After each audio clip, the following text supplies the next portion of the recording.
In light of recent events, it is clear we, and by that we mean all of us, are suffering an attack on civil liberties at an alarming rate. Liberty is a concept of political philosophy and identifies the condition in which an individual has the right to act according to his or her own will.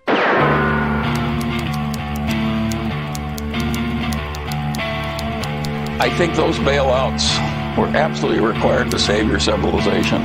Now if you talk about bailouts for everybody else, you gotta say to the people, suck it in and cope, buddy. Suck it in and cope. The global insurrection against banker occupation. People are angry and they've got their pitchforks. They've got their torches. What the governments have done to turn from a democracy into an oligarchy. And we're seeing an oligarchy and in fact a kleptocracy emerge here.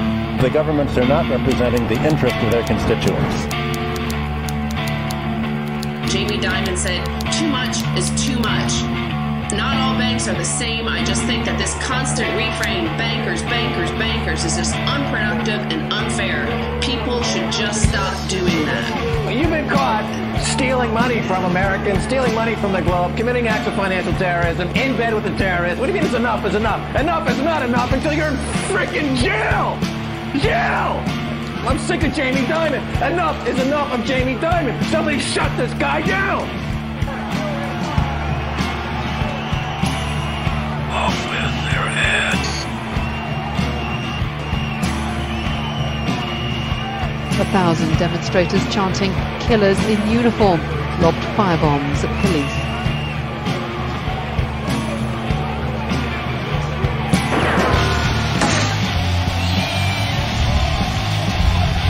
This government minister was stoned by a mob. It all makes perfect economic sense. I've calculated that you need to eat approximately 37 quadrillion Twizzlers each out of the next 12 months to balance the budget.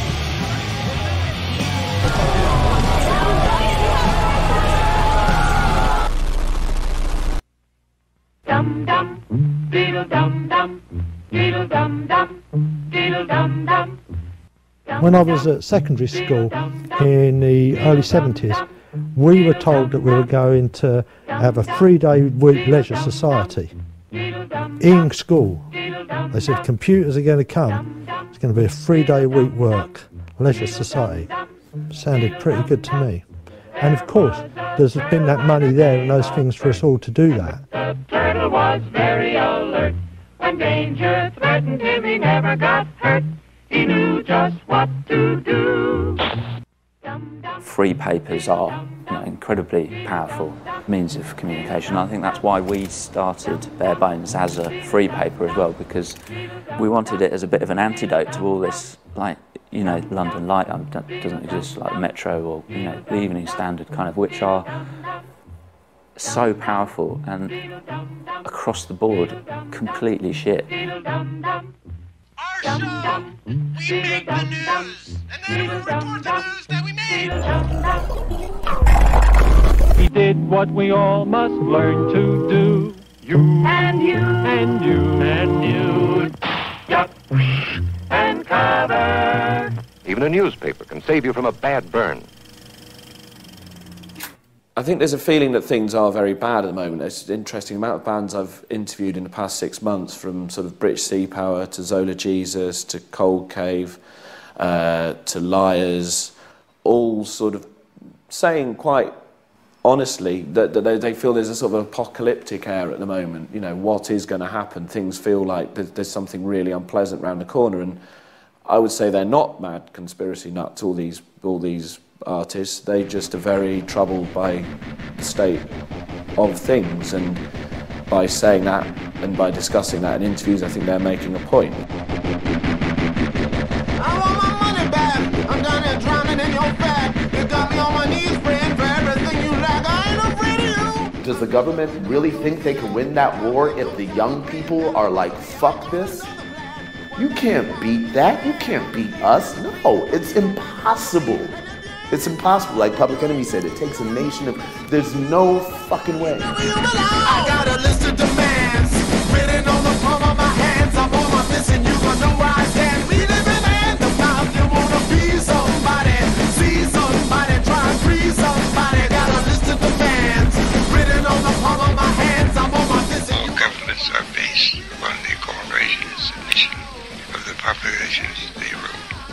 dictators are never as strong as they tell you they are. And the people are never as weak as they think they are early on.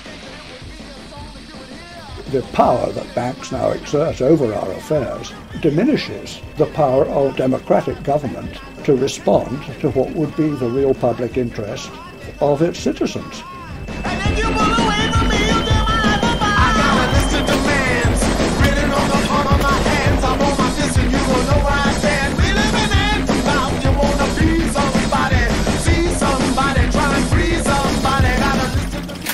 You must have a leader, because people are like sheep and they have to be led. I think you know that I am there for you.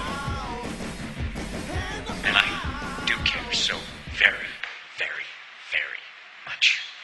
Call the police, I'm strapped to the teeth, and live on the district got every belief. Calling the law, I'm fixing the draw. Alarming tree when isn't season, calling for fraud. Calling them now, cause it's about to go down. I'm standing on the threshold of the ups and the downs. Calling for truth, because I'm about to break loose. We're taking that cause then I'm breaking out of my noose. I got a list of demands, written on the palm of my hand. Throughout history, many of our heroes have stood on the wrong side of the law, so to speak. You know, shit that Martin Luther King or Malcolm, and tons of our so-called heroes, when they first stood up and spoke, the shit they said was against the law. And so we can't really count on the lawmakers or the powers that be to see shit as it should be when it first happens.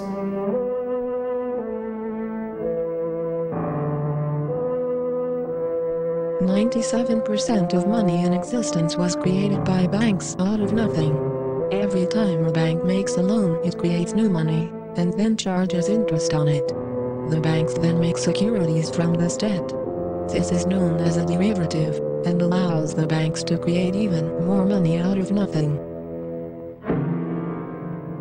There's no rule of law, it's a kleptocracy, and they sell poo-poo with each other, and they call that, and that's the economy. American economy is based on selling poo-poo from one bank to another for fees, and then when it's too much poo-poo in the system, they declare bankruptcy and they demand a bailout, which then it's like getting a clean underwear. What are they doing to clean underwear?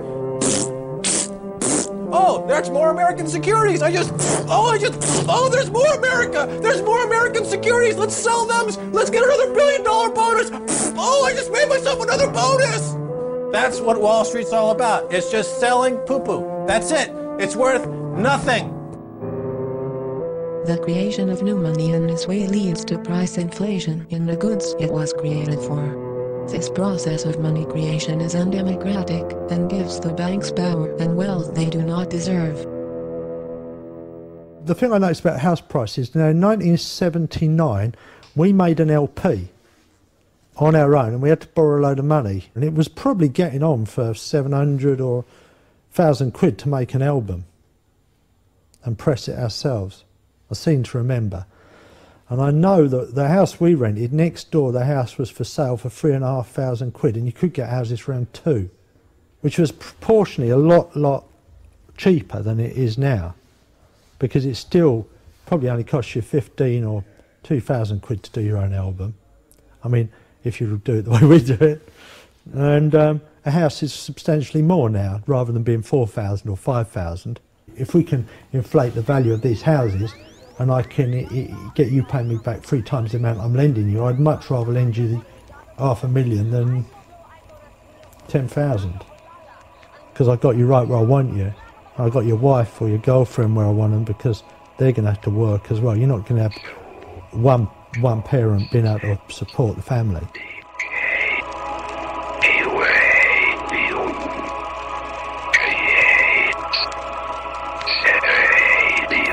The systems that are operating currently are in a state of dissolution, and that people need to become aware of that and to stop living lies, really, and to start facing up to the horrible bitter truths is that for the last 30 years we've been involved in a boom and bust economy that's got us nowhere and has failed. And what we've got now is a government that no one voted for attempting to repair it.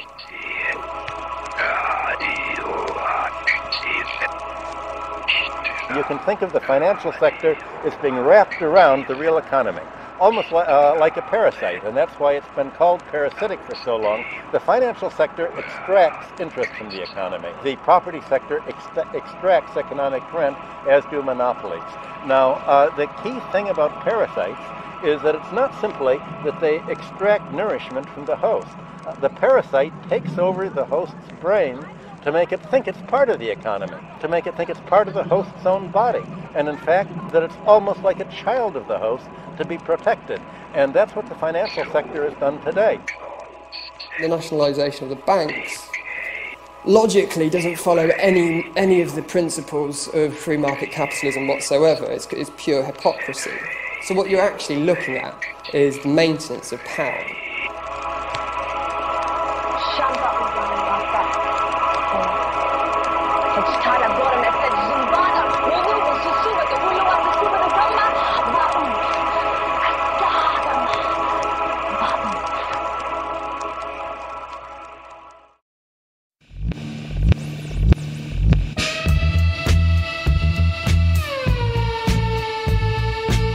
You know, what I'm doing, and it's not just a statement in terms of the lyrics themselves. I think that's really important, to actually make lyrics important again and what it's written about. So many people were worried about how it was sung, and they were only using music for escapism, you know, suddenly, and that's kind of what often happens when we're peaking in terms of wealth in the nation. And it happened in the 80s, and there was a lot of music where it was about what the musicians wore and that sort of thing, so it was very consumerist in that way. And so people forgot that you can use music as a way to express your issues with government, with society, with whatever, even if it's just talking about your own little problem. I own you, so give us a song. Young goes talking to his world on the phone. None of the parties offers a suitable form of government. They hope to organise a festival march to the City of London to demonstrate against the bankers and financiers who, they say, are the real people who control us. Western democratic governments have become puppets to corporate and banking interests, violently subjugating dissent in their own populations to maintain a corrupt and inefficient system. Technological progress has been used not to better people's lives, but to make a tiny minority extremely wealthy.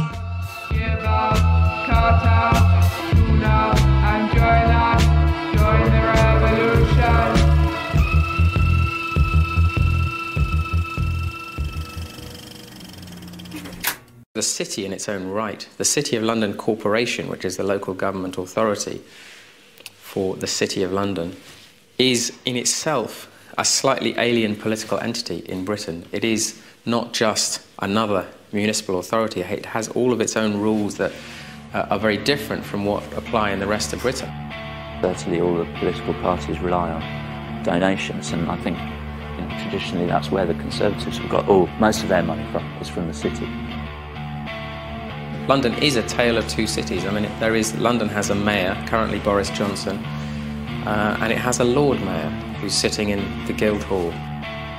There have been reformers in the past who have tried to say what we need is one government for London. We need to expand the city to cover, instead of 9,000 residents, to cover whatever the population is, 8 million or so Londoners, and you have one single London government. The Labour Party, for much of the last century, had a pledge in its manifesto to abolish the City of London Corporation and merge it into the rest of London. And Tony Blair, as part of his bid for power, he decreed that that pledge would be abolished, and he made a deal with the city, and he made a promise to reform it instead, and that reform ended up being an expansion of the corporate vote.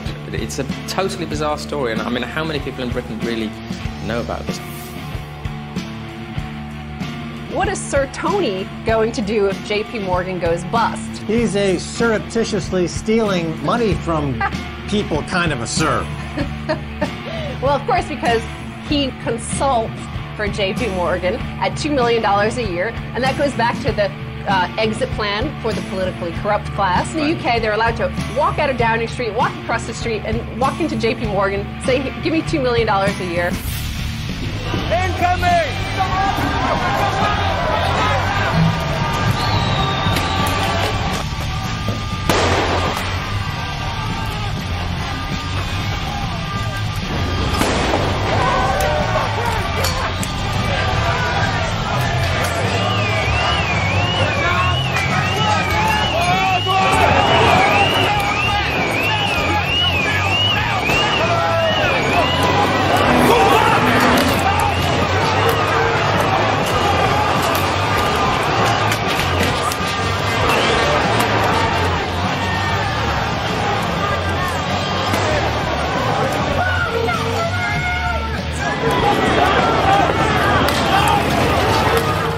people are becoming informed.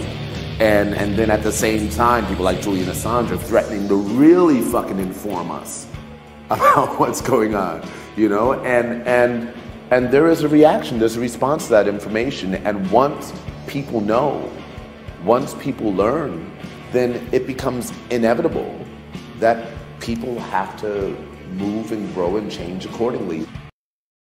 Cast is brought to you by Anonymous.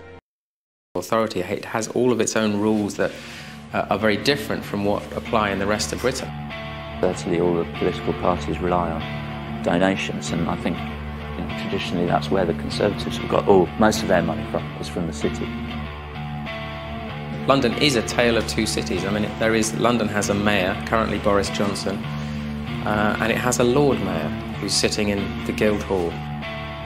There have been reformers in the past who have tried to say what we need is one government for London. We need to expand the city to cover, instead of 9,000 residents, to cover whatever the population is, 8 million or so Londoners, and you have one single London government. The Labour Party, for much of the last century, had a pledge in its manifesto to abolish the City of London Corporation and merge it into the rest of London. And Tony Blair, as part of his bid for power, he decreed that that pledge would be abolished, and he made a deal with the city, and he made a promise to reform it instead, and that reform ended up being an expansion of the corporate vote. It's a totally bizarre story, and I mean, how many people in Britain really know about this? What is Sir Tony going to do if JP Morgan goes bust? He's a surreptitiously stealing money from people kind of a sir. Well, of course, because he consults for JP Morgan at $2 million a year, and that goes back to the exit plan for the politically corrupt class. In the UK, they're allowed to walk out of Downing Street, walk across the street, and walk into JP Morgan, say, give me $2 million a year. Incoming!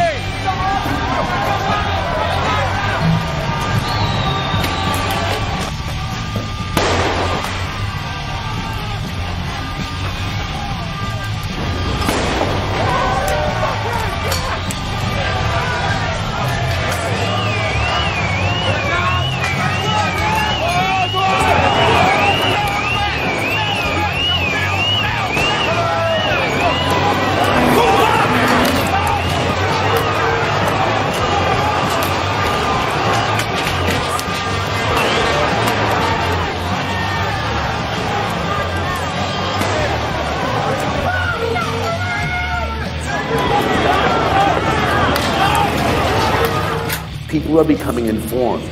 And then at the same time, people like Julian Assange are threatening to really fucking inform us about what's going on, you know? And there is a reaction, there's a response to that information. And once people know, once people learn, then it becomes inevitable that people have to move and grow and change accordingly.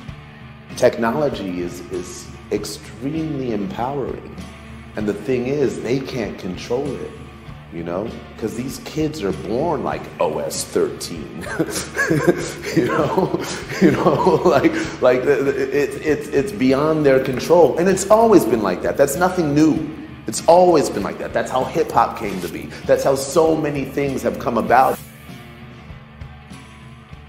Something that's come up a lot is the fact that these cuts they have to happen, you know, they're unhappy truth, they're necessary and they're necessary, but they'll be done fairly, and everyone will be hurt just the same, which just isn't true.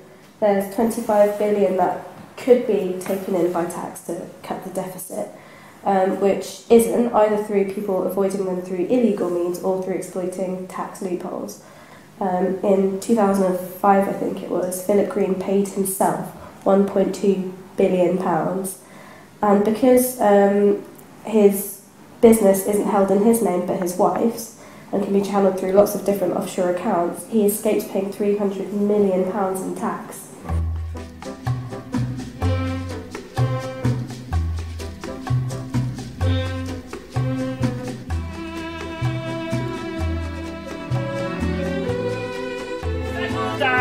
Settle down, everybody settle down. Now, one one thing we forgot when we came in. What did we forget, class?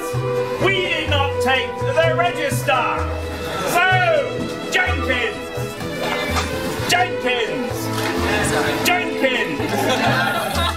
Very good. Now, hands up anybody who isn't here. There is what some of us call the Philip Green defence, which is no tax was avoided because no tax was due. But what he doesn't say is that no tax was due because I put a lot of work into making sure that no tax was due. UK Uncut was a new phase for me. It's something that kind of exploded onto the streets, which is absolutely fantastic. I see this as we're just at a fairly early stage of a process, and UK Uncut is looking at one particular aspect of this system, which is corporate tax avoidance, which is a very important part of it.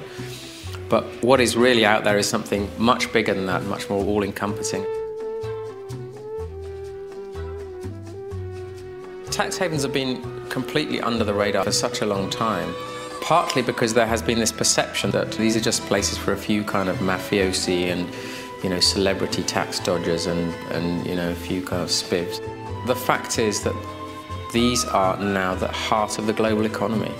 The figures are absolutely staggering. I mean, half of world trade, in a way, passes through tax havens.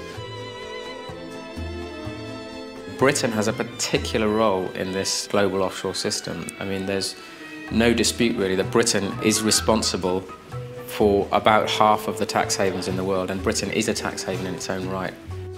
Every multinational corporation pretty much these days will have offshore subsidiaries that they will use for various reasons. Cutting down on their tax bills is usually top of the reasons. Recently, the Mail on Sunday did a great little investigation about how many offshore subsidiaries the UK banks have, and the top three, Lloyds, Barclays and RBS, had 550 offshore subsidiaries. It's always the banks. The banks are right in there. So this is the heart of the financial system. Governments of OECD countries have found themselves curiously reluctant to crack down properly on tax havens. And when you look at the amount of illicit money coming in under the table, it's hardly surprising it's been so difficult to crack down.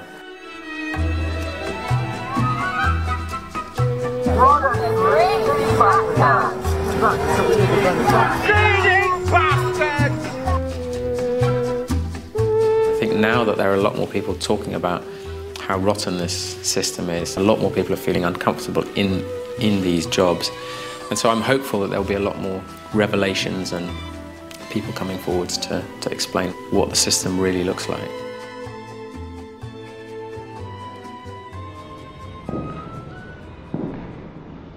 Digital money, which makes up 97% of the money supply, comes into circulation as the result of bank loans. When these loans are repaid, the money supply shrinks. In order to effectively maintain the illusion of growth, total bank-created debt must forever increase. If governments are unwilling to go further into debt, someone else, such as students, must take on more debt to supply the economy with its medium of exchange. This is the way the debt-based monetary system is designed. If you're leaving a university with a £30,000 or £40,000 debt, you have only one choice, and that's to get a fucking job straight away. You don't have the luxury of taking a year or two off to freak out and carry on a music project that you were doing, or to kind of to do an unpaid job that maybe in the long run is going to be a more interesting life for you. It's just, with that scale of debt, it's total control, and that's a really frightening thing. Governments are actively promoting a system which needs ever-increasing debt, while at the same time pretending that debt needs to be reduced. In fact, they are just shifting the debt burden. Banks should not have the power to create the medium of exchange. I lived in a village, and nearly everyone I lived on the same street as worked in offices in out town, and they all, had houses that were bought with mortgages, cars that were bought on loans, and that was a dream. You could become middle class as long as you could sign the right papers. And that's really how the power is maintained, by keeping people in a level of debt, in a deficit, a disadvantage. they're talking about instituting $100 trillion of new debt. That's $100 trillion of worthless cocktail napkins with smeared lipstick that says $100 trillion on it, exchanged amongst corrupt bankers for fees to pay for these godforsaken overpriced hookers. A lot of the time it seems that probably politics in this country hasn't changed for hundreds of years. Where is the line? You know, what's the point where it is okay to have violent protests? You know, what did I watch? I watched V for Vendetta yesterday, and at the end of V for Vendetta, once they've stopped doing all the main credits, the song comes on, and at the beginning of it, it's a protest song. At the beginning of it, there's this quote where it says, "How dare you tell somebody to have non-violent protest when you're being violent towards them?" And I find that really, really interesting. I think there is a place for people to be violent. Yes, and because I went on the biggest march this country's ever had, which was against the Iraq War. And that was the point after that where I thought, fuck it. I actually feel helpless. You know, I feel like a baby living in this country that can do nothing.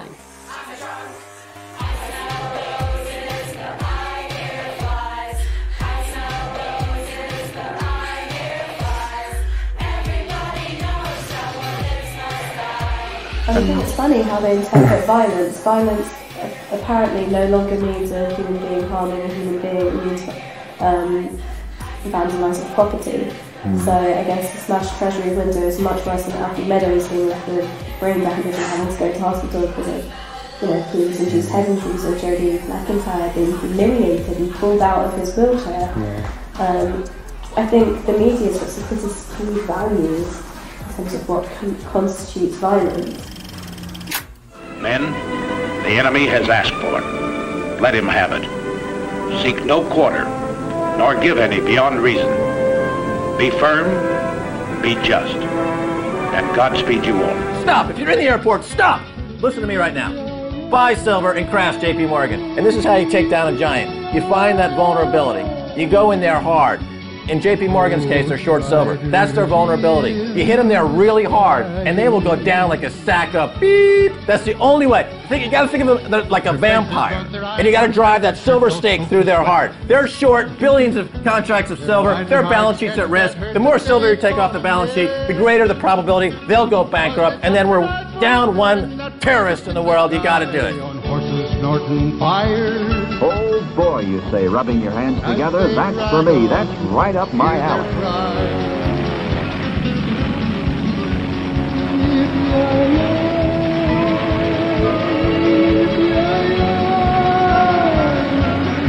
This, then, is the enemy. Primitive, murderous, and fanatical. This war machine, this empire can be beaten.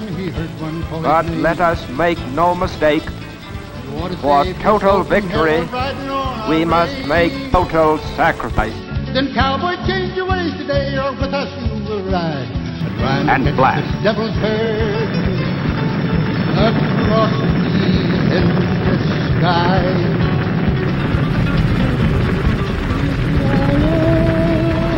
Still early in the game for Jamie Dimon. He may go the way of Jimmy Cain. Flat frickin' broke. Suck it in and cope, buddy. Suck it in and cope. The politicians are afraid of you, of me, of the ordinary people. They're afraid of us.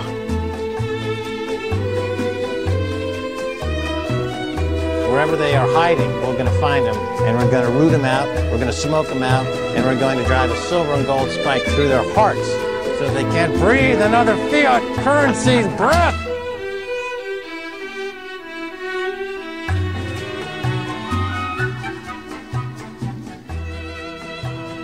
Something like 2% of the world's population have ultimate control over the money which controls my life, your life, everybody's life. If that money was in our hands instead of their hands,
Evolution is a term to define only one organism, and that's the self. The self is the universe, the self is the alpha and omega, God and infinity. And that's the only thing that evolves, because we are all part of the self. Nothing goes through an evolutionary process alone, or without direct benefit to the whole. So when you begin to think that there's this controlling elite, this controlling hand behind the curtains leading the planet to destruction, when you think the end is near, the apocalypse, Armageddon, and when you think we as a species are doomed, it is not they, it is you that brought this about. And for a very good reason. You are evolving. Stop blaming everybody and everything else. Quit panicking about global tyranny and natural disaster and pay attention. Because the world is telling you something, is telling you exactly what is wrong with you and how to fix it.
The Earth is believed to have formed 4.6 billion years ago.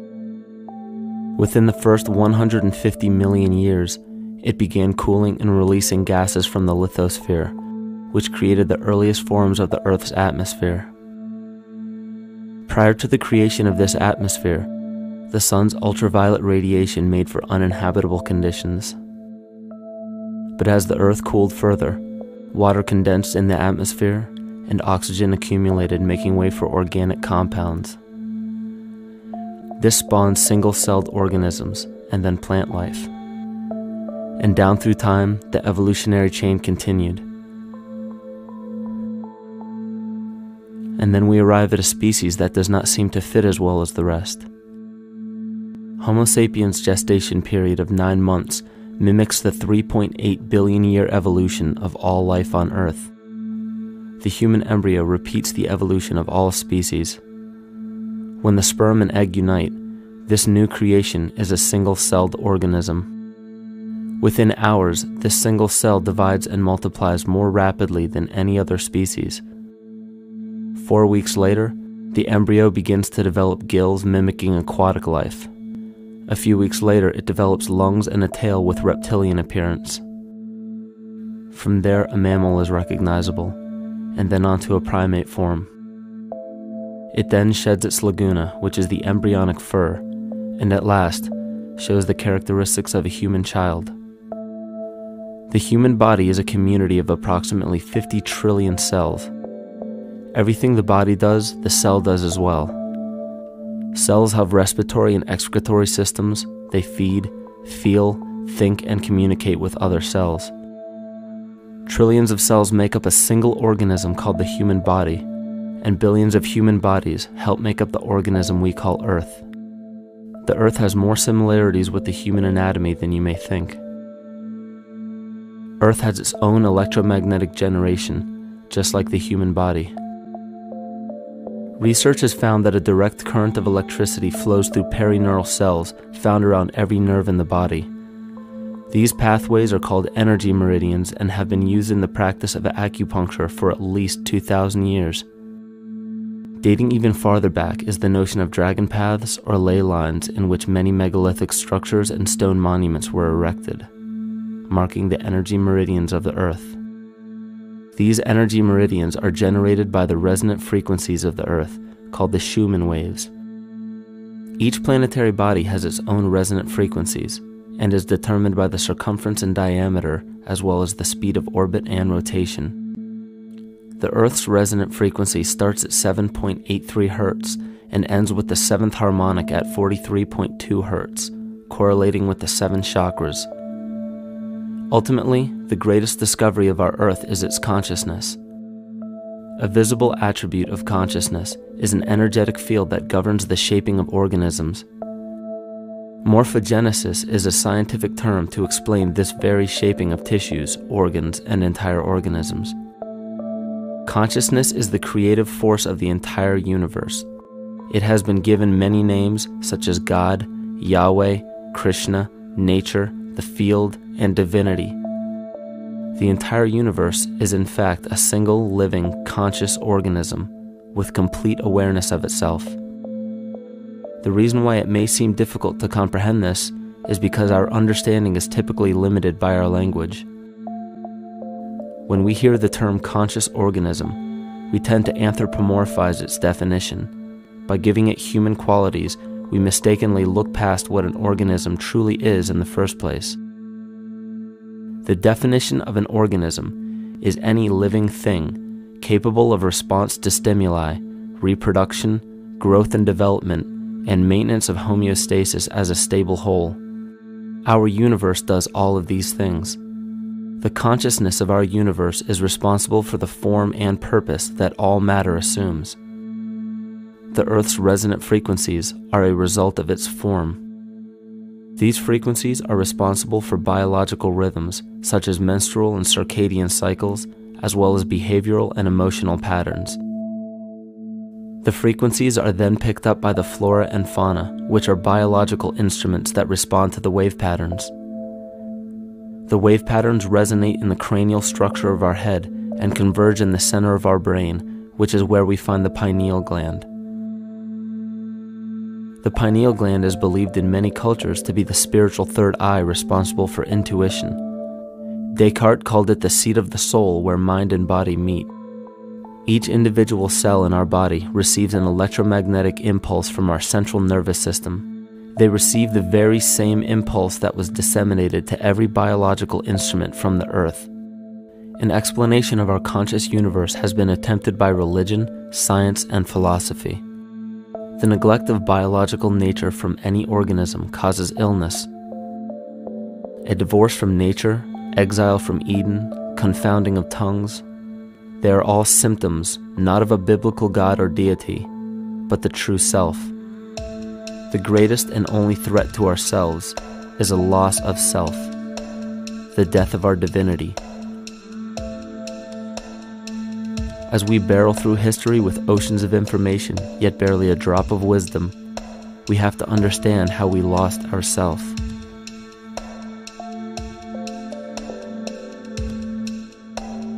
In sacred texts and ancient scriptures left by our ancestors, we find an incredible link between stories of creation, a great flood, the war of the gods, the Messiah dying for the sins of man, end-time prophecies, and similar characters. These correlations show up in myths from cultures that supposedly had no contact with one another due to distance in geography and time. The common thread we find that connects all of mythology has its roots in the stars. One of the most revealing accounts is the battle of the gods in heaven and the ensuing flood. In the Bible, Lucifer rivaled the Lord and was defeated and cast down to earth. In the creation myth of the Enuma Elish, we find a similar story of Tiamat being defeated by Marduk and cast down to the abyss of Apsu. In chaos, Tiamat, the mother of them both, Apsu and Tiamat's waters were mingled together, meaning that the chaotic waters of Tiamat were somehow mixed with the sweet waters of Apsu. Apsu was the Sumero-Akkadian god of the abyss beneath the earth. Tiamat, also known as Lucifer, was known as a serpent or dragon and was defeated by Marduk.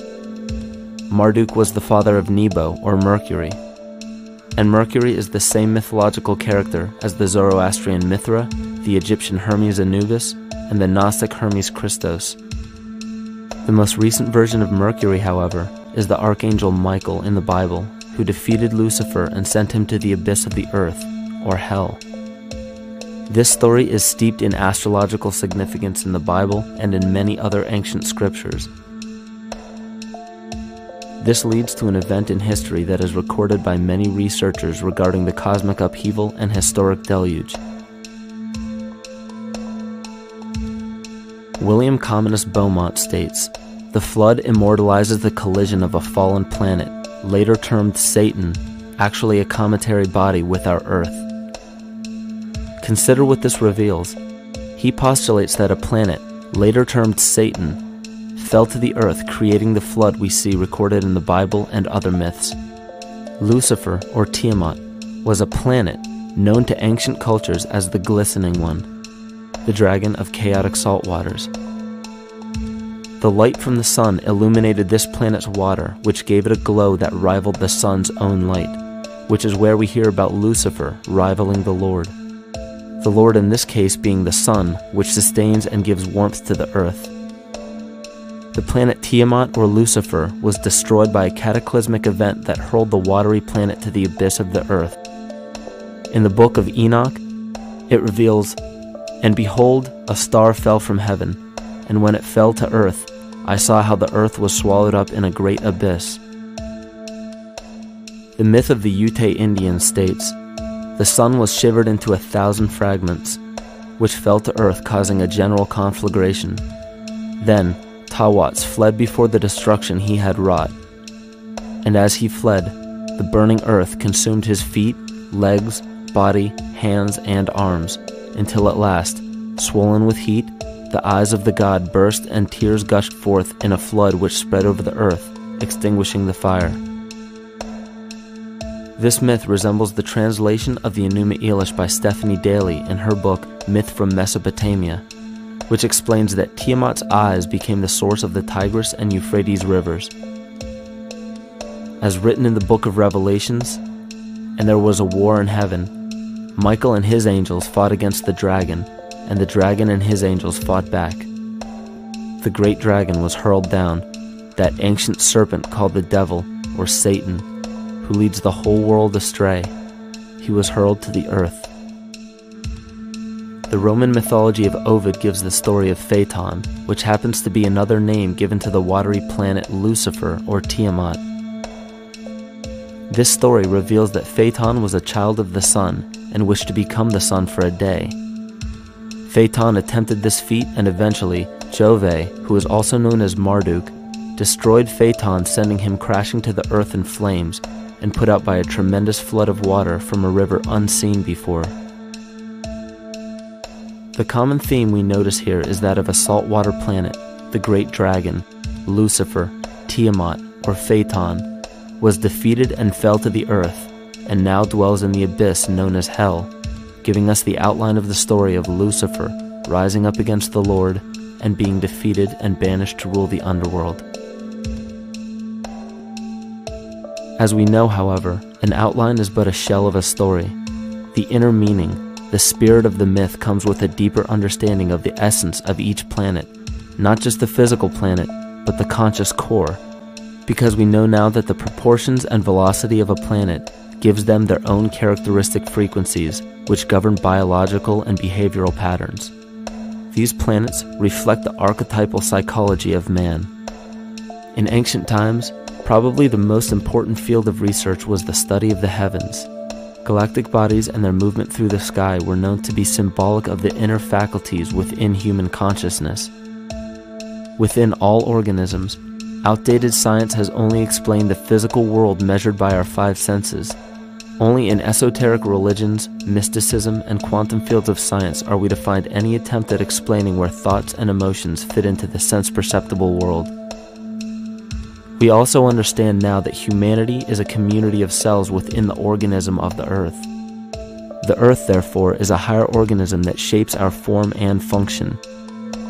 This higher organism and all other planetary bodies are governed by consciousness, just as we individual humans are. Therefore, the Newtonian belief that galactic bodies are nothing more than lifeless forms floating in space is tantamount to claiming that we humans are nothing more than a composite of elements in motion. We know that this is untrue because we feel, we think, and furthermore we see the result of our consciousness creating what we call life. Plato wrote, "This world is indeed a living being, endowed with a soul and intelligence, a single visible living entity containing all other living entities, which by their nature are all related. Furthermore, the cosmos is a single living creature which contains all living creatures within it."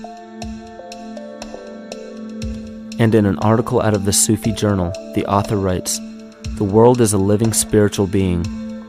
This was understood by the ancient philosophers and the alchemists who referred to the spiritual essence of the world as the anima mundi, the soul of the world." In scriptures, we hear of the claim that angels guide the inner soulful actions of people, or that the gods wield influence over man. Most ancient spiritual and scientific teachings held the belief that the hierarchy